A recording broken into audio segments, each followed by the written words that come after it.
Wake in Fright is the cult Aussie exploitation film of the 70s starring Gary Bond, Jack Thompson and Chips Rafferty, and it's directed by Ted Kotcheff, who's incidentally made some stinkers over the years, minus a Rambo film, although I haven't actually seen any of the Rambo films.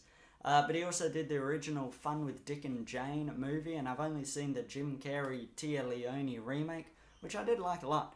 But he's also done Weekend at Bernie's, a cult comedy which I hated. It was one of the cheapest, laziest and unfunny films I've ever seen. Wake in Fright tells the story of a school teacher played by Gary Bond trying to make his way from a remote outback town to Sydney.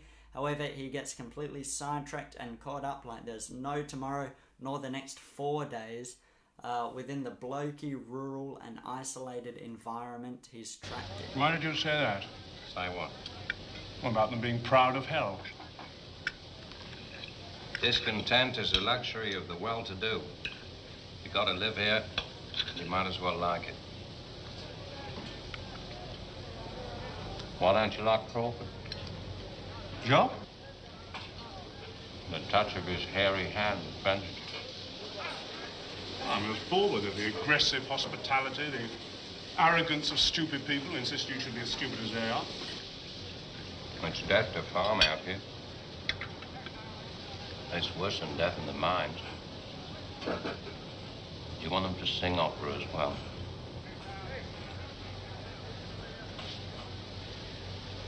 And what do you do? I drink.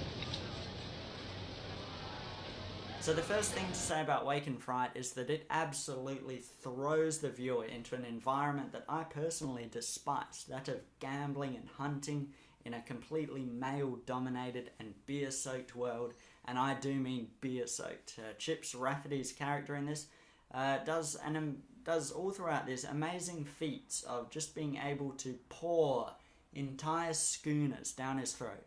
No glugging or swallowing needed, it's just a steady, brisk pour. An entire schooner. It's amazing. And you're, Grant. Yeah, that's right. Well, I'll be blowed. Crawford's the name. Jock Crawford. John Grant. I'm pleased to know you, Jack. What about another beer?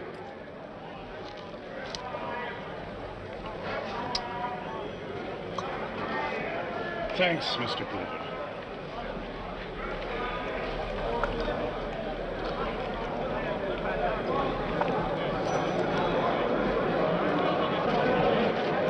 I was absolutely transfixed from beginning to end, and I think this is due to the really charismatic and energetic performances as well as the use of editing. Even in the gambling sequence, the camera just goes from frame to frame, shot to shot, with such gravitas that despite not knowing anything about gambling, having never gambled in my entire life and I didn't know what was going on, I was just completely transfixed and in suspense the entire time. What else can be said about the spotlighting scene that hasn't been said already? It is the kind of filmmaking that you cannot look away from. Of course, this scene's caused great controversy when it came out and still does, and many will be distanced and even grossly offended by the slaughter of all these kangaroos. But it was done by trained hunters in a perfectly legal environment, or so it says in the credits. Overall, Wake in Fright was a film that I was somewhat on the fence about going in, but like I said, I don't think anyone can deny its power to absolutely transfix anyone from beginning to end.